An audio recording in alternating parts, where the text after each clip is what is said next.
Quand Édouard et Juan m'ont demandé de venir vous exposer l'expérience de l'Institut Curie dans ce colloque, j'ai tout de suite accepté avec plaisir et je suis heureux de me retrouver aujourd'hui ici parmi vous.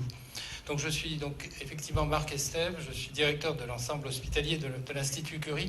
Je suis avant tout médecin. Je voulais vous le préciser, mais vous allez voir pourquoi ensuite. Alors, on va rapidement, je vais rapidement vous présenter l'Institut Curie, je vais vous présenter le contexte de la tarification à l'activité qui est notre fonctionnement actuel en France, les difficultés que cela peut occasionner, le contexte aussi de Curie il y a 2 ans et le retour à l'équilibre que nous avons dû entreprendre, et cela grâce au renforcement du dialogue médico-économique. Alors, l'Institut Curie, c'est quoi ? C'est une institution, c'est une fondation reconnue d'utilité publique qui est composée d'un ensemble hospitalier, d'un centre de recherche et de services institutionnels dits fonction siège. On a mutualisé d'ailleurs de façon assez récente un certain nombre de fonctions support entre l'ensemble hospitalier et le service et le centre de recherche, notamment les services institutionnels, les infrastructures, la logistique et les achats. Donc cet ensemble, cet Institut Curie, est à l'heure actuelle sur trois sites en Île-de-France, à Paris. Dans le centre de Paris, c'est le site historique, rue d'Ulm, à côté des laboratoires de Marie Curie, des laboratoires historiques. À Saint-Cloud, alors Saint-Cloud est arrivé dans le cadre d'une fusion qu'on a réalisée avec un autre centre de lutte contre le cancer. Vous verrez que Curie est un centre de lutte contre le cancer. Saint-Cloud en était un autre et on a fait une fusion en 2010. C'est d'ailleurs à l'occasion de cette fusion qu'on s'est rencontré avec Édouard et Juan, puisque c'était dans le cadre d'une réflexion sur un projet médical à Curie, à Paris. On s'est dit on veut s'étendre, et comment s'étendre ? C'est peut-être aller fusionner avec un centre qui aurait envie de fusionner avec nous, et c'était le cas de Saint-Cloud. Ils sont venus donc nous rejoindre au sein de l'Institut Curie. Orsay, c'est un peu particulier, c'est issu d'un centre de recherche pur. Irène Joliot-Curie avait installé à Orsay un cyclotron pour travailler sur les protons. Et en 1990, on a débuté une activité de traitement à base en utilisant les protons. Et c'est d'ailleurs avec une société belge, IBA, que l'on a installé un nouveau centre de protons en 2010 et qui fonctionne à l'heure actuelle merveilleusement bien. On a en tout, pour l'ensemble de l'Institut, des ressources totales de 324 millions d'euros. Il faut savoir qu'on recueille la générosité publique et en 2014, nous avons recueilli près de 42 millions d'euros par l'appel aux dons et aux legs. Nous avons 34 partenaires mécènes. À l'hôpital, on a 204 études cliniques en cours, là, à ce jour, 180 000 donneurs, 900 bénévoles et une file active pour l'hôpital de 14 300 patients. Ce qu'il faut savoir aussi, un autre chiffre, c'est que l'Institut Curie regroupe 3 300 collaborateurs, dont 77 nationalités, et ça on voit beaucoup de nationalités étrangères dans le centre de recherche. Alors on va faire maintenant un focus sur l'ensemble hospitalier, qui donc lui aussi est sur les 3 sites.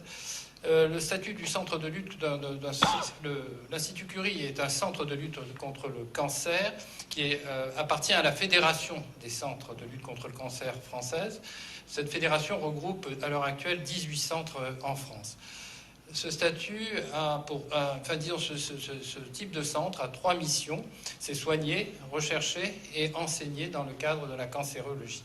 Alors, pour l'ensemble hospitalier, on a un effectif salarié de 2200 personnes, un budget d'exploitation de 260 000 euros. Je vous ai dit une file active de 14 300 patients et 5 000 patients nouveaux par an.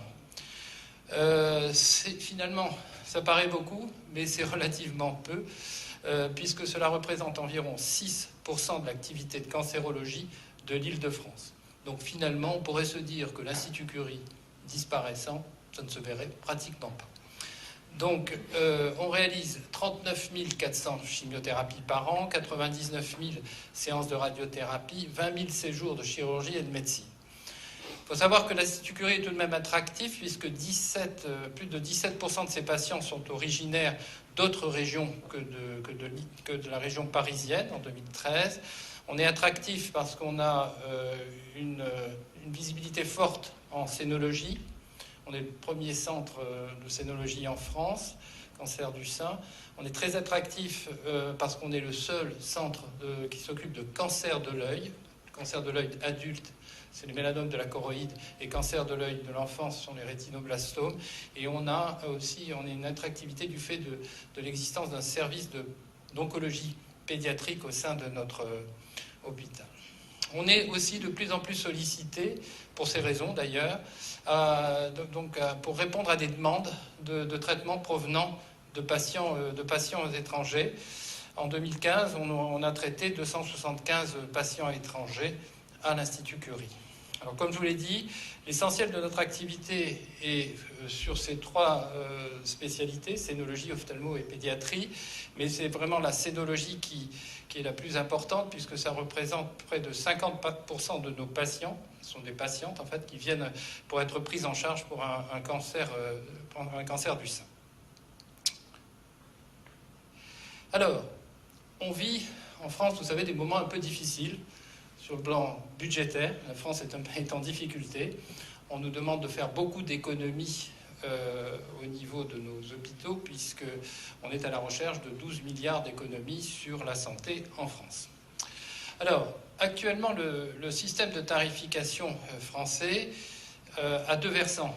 Celui qui concerne le secteur privé. Ça ne nous concerne pas à Curie, puisqu'on est certes un établissement privé, mais on est un établissement privé à but non lucratif qui participe au service public. Le secteur privé a vu l'évolution de sa tarification, de ses recettes. Il y a toujours la part des honoraires des praticiens, si j'ai bien compris, c'est ce qui se passe en Belgique, et un prix de T2A, prix par séjour. Au niveau des ESPIC, c'est le type d'établissement comme l'Institut Curie, c'est un établissement de santé privé, mais d'intérêt collectif, donc participant au service public. On a eu une évolution des choses au cours des années. Jusqu'en 83, on était payé au prix de journée. Ensuite, il y a eu un budget global, une enveloppe qui nous était donnée chaque année. Et puis, à partir de 2004, est arrivée la T2A, la tarification à l'activité. Et ça de façon progressive, en pourcentage augmentant chaque année, jusqu'en 2008, où c'était Nicolas Sarkozy avait demandé de passer très brutalement de 50 à 100% de T2A pour les budgets hospitaliers.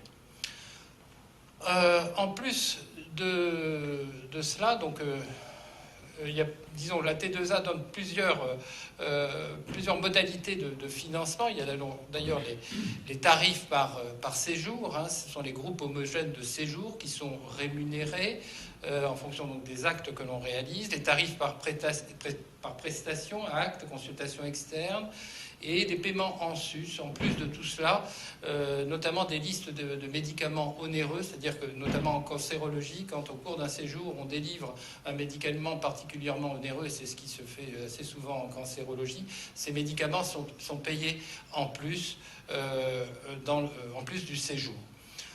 D'autres modes de financement, eh bien, ce sont des missions d'intérêt général et d'aide à la contractualisation. Alors Curie est fortement concernés par cela parce que ce sont des soutiens dans des actions de recherche, dans des actions d'enseignement. Donc nous, comme on a une part forte de notre activité, je vous ai dit soigner, enseigner, rechercher, dans ces deux cadres, missions de recherche et d'enseignement, nos missions d'intérêt général sont assez conséquentes et donc on a des financements forts dans ce domaine-là.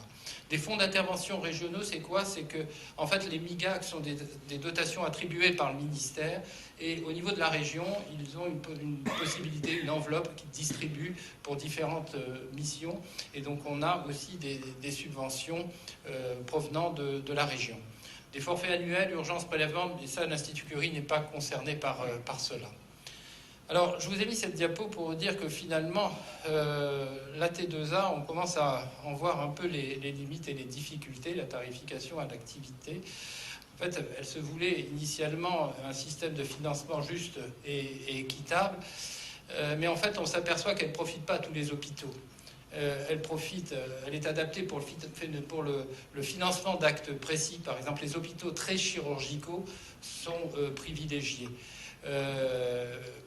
Par contre, ceux qui s'occupent de maladies chroniques, là, ils le sont beaucoup moins. Et puis finalement, on est rentré dans un système de nature inflationniste. C'est-à-dire que pour faire rentrer des recettes, eh bien, on va faire de l'activité. On va faire de l'activité de plus en plus. Donc c'est un peu, hélas, parfois l'incitation aux soins opportunistes, hein, qui n'a pas raison de tout à fait d'être, avec une politique de sortie, c'est-à-dire un peu précipitée. On fait sortir les gens parfois un peu trop tôt pour pouvoir faire entrer d'autres patients, pour pouvoir avoir de nouveaux actes. Enfin bref, ça perd de son intérêt au niveau de ce que j'ai évoqué tout à l'heure, financement juste et équitable. Et ce qui est très notable aussi, c'est qu'il entraîne une grande mise en concurrence des hôpitaux. C'est-à-dire que les hôpitaux vont se bagarrer pour essayer de grignoter des parts de marché, et ça va creuser des inégalités.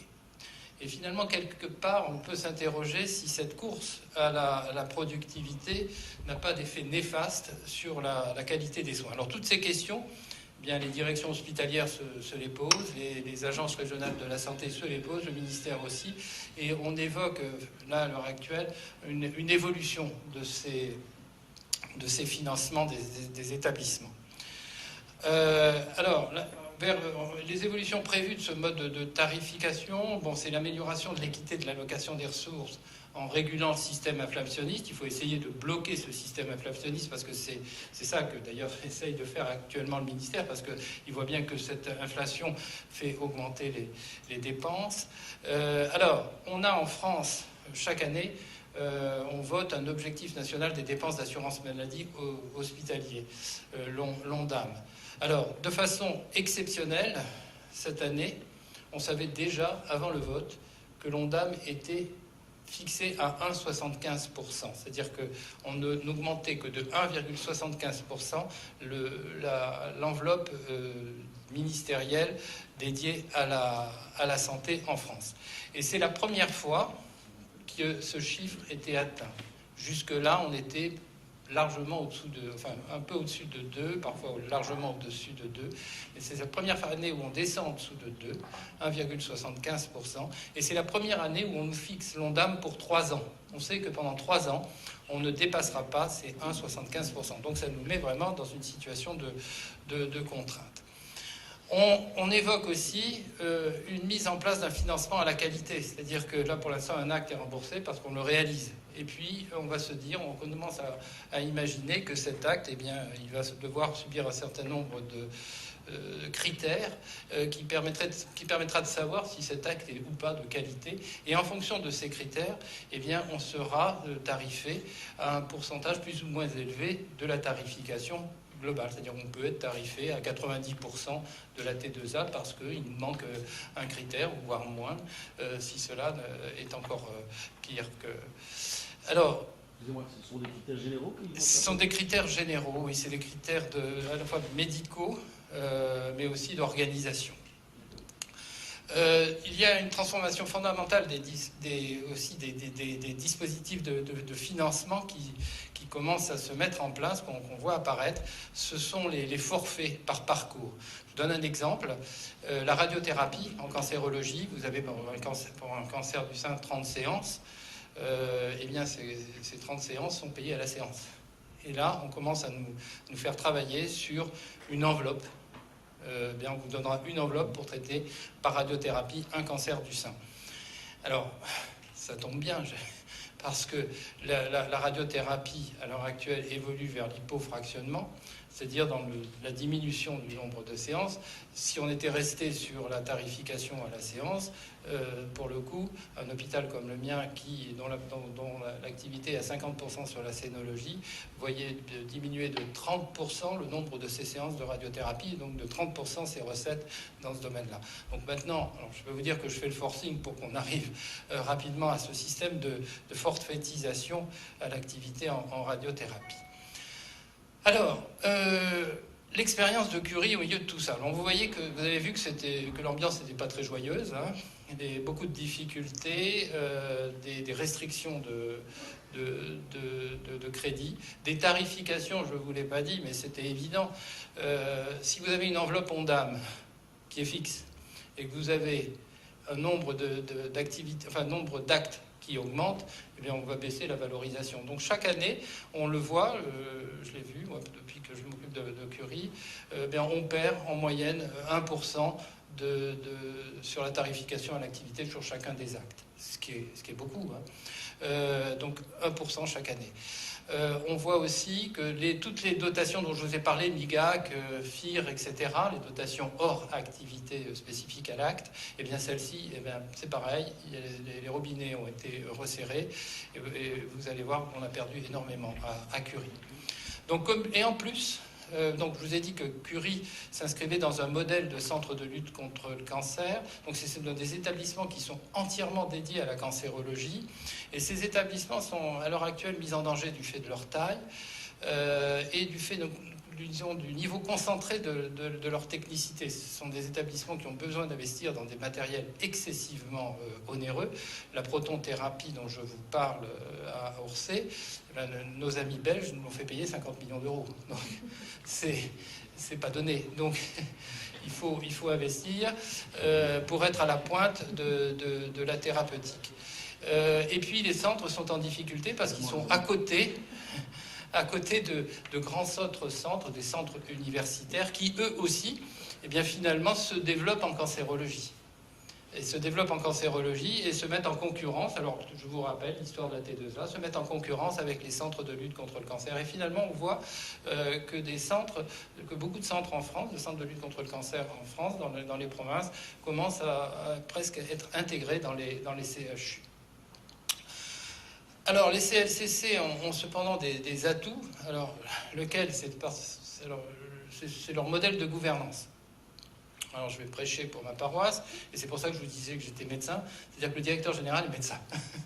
Et donc, ça permet, disons, d'avoir ce fameux dialogue médico-économique dont je vais vous parler, plus facile avec les collègues que pourrait l'avoir un autre directeur. L'autre atout, c'est que nos médecins sont salariés. Alors, ils comprennent rien aux chiffres, ça c'est sûr, mais au moins ils sont salariés et on sait combien on les paye. Et on n'a pas de dépassement d'honoraires comme on le voit. Je ne sais pas si vous avez ce système-là en Belgique, mais en France, les chirurgiens ou les médecins libéraux prennent souvent au-delà de ce que sera remboursé le patient, un dépassement d'honoraires. Nous, on n'a pas ça. Les patients n'ont aucun reste à charge financier quand ils sont pris en charge chez nous. Alors, l'Institut Curie, il y a aussi des atouts en plus. C'est le modèle de continuum recherche-soins. C'est ce modèle que je vous ai décrit tout à l'heure avec le centre de recherche, l'ensemble hospitalier. C'est le modèle qu'avait créé Marie Curie, qui cherchait à avoir immédiatement immédiatement après avoir trouvé quelque chose, essayer de trouver une utilisation de son innovation en termes d'activité médicale. Elle le faisait avec un médecin qui s'appelait Claudius Rogo. Donc ça, c'est très important et ça nous permet justement d'avoir une activité de recherche translationnelle, des programmes médico-scientifiques qui font le pont entre recherche fondamentale et recherche clinique, une activité de recherche translationnelle très très importante à Curie et qui aussi nous permet d'être de ce fait en lien avec les industriels de la pharmacie notamment, pour pouvoir développer de nouvelles thérapeutiques. Alors finalement, dans ce contexte, à la fois de difficultés budgétaires globales, de difficultés liées au positionnement des centres, eh bien, l'ensemble hospitalier de l'Institut Curie a présenté un déficit structurel du résultat financier très important au début de l'année 2014, puisqu'on était à moins 10 millions d'euros sur les 260 millions d'euros que nous avons de budget.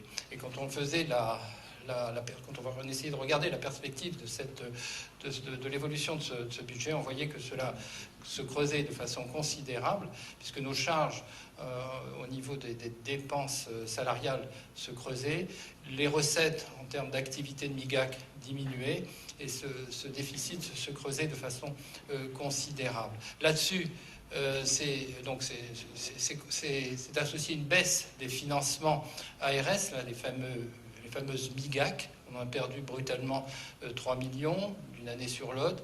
Et comme on n'était pas suffisamment abîmé, eh bien, la région nous a taxé d'une charge supplémentaire, ce qu'on appelle la taxe transport, c'est-à-dire qu'on participe à l'entretien des métros, RER, trains et autres que prennent nos employés pour venir travailler à Curie. Ça, c'est en France, c'est comme ça. C'est 2 millions d'euros par an. Donc on s'est retrouvé en 2014 et dans grande difficulté, 10 millions d'euros de déficit. La Fondation a crié alerte. Si vous continuez, vous allez nous entraîner avec vous. La Fondation va partir, le centre de recherche va partir avec. Et de ce fait, il faut faire quelque chose. Il faut remonter l'hôpital, parce que si vous ne le remontez pas, eh bien on ferme l'hôpital. C'était ce qu'on a appelé, nous, à Curie, le syndrome Pasteur. Vous savez, il y a l'Institut Pasteur à Paris, qui à un moment donné a fermé son hôpital, parce qu'il était plus rentable, et n'a gardé que son centre de recherche. Donc ça, les médecins se sont levés, bon, ils étaient déjà debout, mais ils se sont dit on va pas se laisser faire, on va mettre en place quelque chose qui va nous permettre d'éviter cette catastrophe. Alors, et c'est donc dans le cadre de dialogue médico-économique entre la direction, les médecins et les soignants qu'on a mis en place un certain nombre de plans d'économie dès 2014. On a travaillé sur les ARTT, je ne sais pas si vous connaissez ça en France, c'est ce qu'on a hérité des années socialistes, c'est-à-dire qu'on travaille, on fait les 35 heures et on récupère des jours en plus des jours de vacances. Donc on a beaucoup perdu en efficience de ce côté-là. Donc on a diminué, avec des négociations avec les syndicats, on a réussi à diminuer les ARTT, on a supprimé, quand les CDD, les contrats à durée déterminée se terminaient, eh bien on les renouvelait pas. Quand des gens partaient à la retraite, eh bien on ne les remplaçait pas. Enfin bref, on essayait de trouver des solutions. Et comme ça, pendant cette année 2014, on a réussi à régler 50% du déficit. 50%, 5 millions. Mais on n'était pas à l'équilibre, on ne répondait toujours pas aux demandes du conseil d'administration. Et c'est là où on a dû, et je peux vous dire que je l'ai fait une fois, je ne recommencerai jamais plus, on a dû faire un plan social, un plan de sauvegarde de l'emploi, qui a été finalement chercher les 5 millions qui nous manquaient pour arriver à l'équilibre. Alors, on a essayé, là je pensais à ce que disait Édouard, on a par exemple, on a fait passer brutalement l'activité de chirurgie ambulatoire de 25%. Vous savez, en France, on était très en retard. On avait 25% de notre activité scénologique en ambulatoire. Et bien, très brutalement, on l'a fait passer entre le 31 janvier et le 1er février de cette année de 25 à 55%. J'ai fermé 50 lits, très brutalement. Mais on savait le faire et donc ça s'est fait de façon, disons, efficace, sans heurts. Et les médecins l'ont accompagné. On a un laboratoire de biologie clinique qui était vétuste, qui produisait le B, c'est le tarif de l'examen en France, le plus cher de Paris. Il était vétuste, ce service était difficilement accréditable. Eh bien, je l'ai fermé et on a externalisé notre activité. Vous voyez, et tout ça, on l'a travaillé avec les différents directeurs de département, vous allez le voir. Et puis, en parallèle de ça, parce que c'est pas tout de faire des restrictions, eh bien, on a lancé un projet. Parce qu'il faut toujours tirer les gens vers l'avenir, c'est-à-dire concentrer effectivement les efforts au moment où il faut les faire pour se rétablir une situation, mais se projeter aussi dans l'avenir. Donc, on a construit un projet d'entreprise qu'on a appelé Marie Curie 21 pour l'Institut Curie, avec un projet médical, un projet du centre de recherche, un projet qui est le cœur de notre projet, les programmes médico-scientifiques, je vous ai dit que c'était vraiment notre spécificité, et puis un projet architectural. Et comme on a rétabli la situation budgétaire en 2015, eh bien finalement la Fondation a mis le paquet puisqu'ils nous ont octroyé la possibilité de nous lancer dans des travaux de rénovation de nos sites, et la Fondation nous aide dans cela puisqu'on va investir 150 millions d'euros dans les travaux de nos 3 sites. Alors la contractualisation au sein de notre établissement, elle s'est faite dans un cadre, c'est celui de la contractualisation interne dans le secteur public. Le contrat de pôle, ça a été initié par l'ordonnance du 2 mai 2005 en France, et puis ça a été amplifié par la loi HPST en juillet 2009. Finalement, ça a été un vrai levier de changement pour la direction qui peut contrôler l'exécution des contractualisations internes qu'elle fait avec les différents chefs de pôle. Alors à partir de ce schéma, on a réfléchi comment on pouvait, travailler de la même façon à Curie. Et là, je dois dire qu'il y avait un vrai enjeu. Il y avait un vrai enjeu parce que, comme je vous ai dit, nous les médecins, et encore plus les médecins salariés, n'ont pas cette dimension, budgétaire, financière, et il a fallu passer le message. Alors, je vous ai mis tu disais tout à l'heure, Edouard, c'est un problème de culture. Là, il a fallu vraiment faire évoluer les cultures, et je prends souvent cet exemple, c'est l'exemple du 1%. Quand je leur disais, mais augmenter de 1% l'activité, mais ils disaient, mais Marc, tu rigoles, comment tu veux que je sache augmenter de 1%? Mais c'est 3 fois rien. Je lui dis, non, c'est pas 3 fois rien, c'est 1 million d'euros. Donc, suis-moi, essaye d'augmenter de 1% et tu verras, on sera beaucoup mieux. Alors, on appelait ça le syndrome du 1%. Donc, on a donc mis en place cette démarche de contractualisation avec tous les départements cliniques et médico-techniques. Et on a proposé, en pré-discussion avec eux, aux producteurs d'activité un contrat interne d'objectifs et de moyens sur l'évolution de l'activité clinique, des actes et des consultations externes. Je peux vous dire que ce sont des dialogues intéressants. À chaque fois, on essaye de trouver la raison sur laquelle, l'axe sur lequel on peut se positionner, les possibilités. Je parlais tout à l'heure de concurrence, d'aller grignoter des parts de marché, mais il y avait notre truc à sauver. Donc on a fait comme ça. On a contractualisé sur l'activité de recherche, parce que l'activité de recherche, elle se termine par des publications, et ces publications sont valorisées dans les MIGAC, les missions d'intérêt général, dans les mairies, missions d'enseignement, de recherche, de recours. Et à chaque fois qu'un médecin publie, eh bien, on reçoit de l'argent. Donc, on a intérêt à faire de la recherche et à publier. Donc, on met là aussi des objectifs.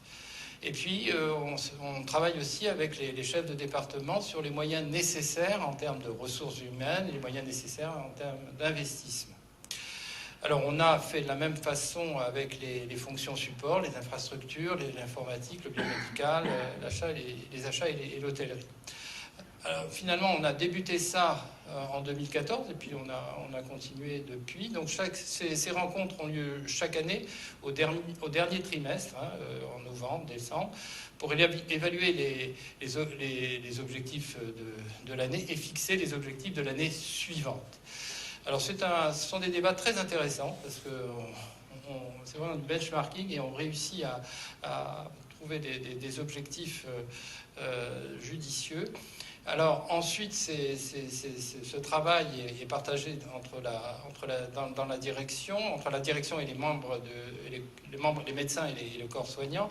Et ça permet, une fois qu'on a récupéré toutes ces contractualisations, de construire le budget institutionnel pour notre fondation et aussi les budgets réglementaires pour l'Agence régionale de santé. Alors, la répartition des rôles est claire. C'est la direction qui fixe les objectifs, la ligne directrice, les objectifs à atteindre. Et par contre, on s'engage effectivement sur l'allocation des moyens. Et les départements, finalement, ensuite, savent comment atteindre les objectifs et comment utiliser au mieux les moyens qui lui sont accordés. Alors, quand il y a des soucis, c'est le directeur qui décide, le comité de direction qui arbitre la version définitive de ces contrats internes. Mais une fois que c'est décidé, eh bien c'est une fiche de mission, c'est une mission pour le chef des départements d'y arriver. Alors, c'est un vrai instrument de collaboration. Je peux vous dire qu'on fait une vraie équipe avec les chefs de département parce qu'on communique beaucoup autour de ces objectifs. Le suivi des indicateurs, on a mis en place chaque mois un certain nombre de comités de suivi sur l'activité hospitalière, sur la recherche, sur les charges de personnel, sur les charges médicales hôtelières, les investissements. Donc, chaque mois, tout cela est suivi. On voit quand il y a une dérive et on met en place à ce moment-là des actions correctrices. On partage tous ces suivis avec le corps médical lors de différentes réunions, un COMOP, un comité opérationnel avec les différents chefs de département, les directions de site, et le comité de direction. Donc il y a souvent des actions correctives ou préventives quand on sent les choses dériver quelque peu. Mais encore une fois, ces différents espaces sont vraiment un lieu d'échange et c'est très important pour entraîner les équipes de discuter comme cela. Alors la force de cette organisation, de cette démarche, réside finalement dans sa simplicité. Ce sont des dialogues, la simplicité de sa mise en œuvre, dans la transparence des échanges. Quand on comprend au niveau de la direction qu'un chef de département ne peut pas faire plus que ce qu'il dit, eh bien on accepte. Et puis surtout, on suit au plus près l'exécution de tout cela.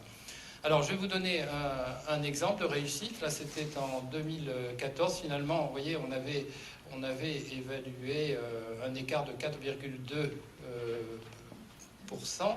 Et finalement, par rapport à la cible qu'on s'était donnée, on est à 0,3%. On arrive à 0,3% de la cible. Sur plus de 111 millions, c'est pas trop mal, je dois dire. Et ça, c'est la même chose.